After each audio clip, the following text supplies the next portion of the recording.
My name is Nontsikelelo Mutiti. I am a Zimbabwean artist, designer, and observer.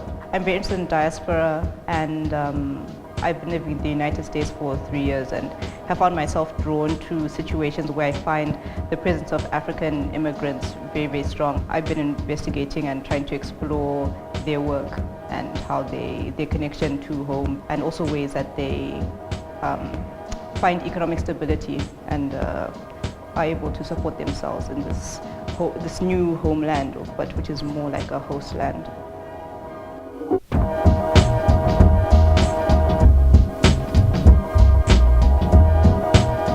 I'm using work that is modular because I think that the module is the root of all images, the dot, the square, the grid, thinking about digital media, thinking about binary. I grew up with a linoleum floor in my mother's kitchen.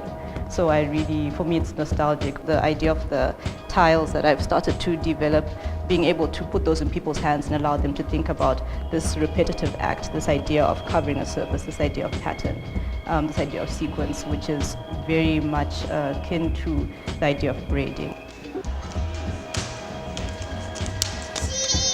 I think it's very interesting to be doing this research and for people to assume that I grew up braiding, that it's something that is essential to the experience of an African woman, where the truth of the matter is I didn't grow up braiding. One of my sisters used to braid our hair, and I didn't like wearing my hair braided. I used to get my hair cut very, very short. So it's just interesting when I get approached by people in any community. They just assume, oh, she's been doing this forever, she knows how to do it, and this is why she's interested. And it's like, no, I'm really coming to it from the point of a total outsider. Whilst I've been here in Detroit, there's a woman called DEPE who has been working with me and is going to give me a demonstration on the family day, and other people are able to participate and come around to learn as well. Braiding or twisting hair, there has to be enough tension. Now, another thing too, you don't want to, she's not alive. But But what if she... But you don't want to be pulling a real person's hair this tight.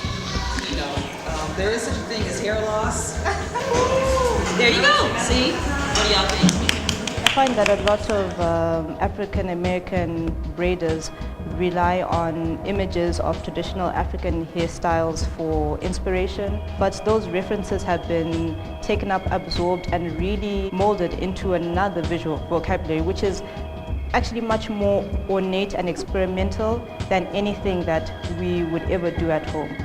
Our cultural reference when we refer to these styles is always African. We don't look to Europe for these styles. We don't look to Hawaii we look to Africa or what we think is African. Where maybe in reality a lot of what they do in Africa may resemble what you see on BET. Yeah. The African American community latches on to the idea of hair braiding as a way to show their affinity and their connection to African heritage.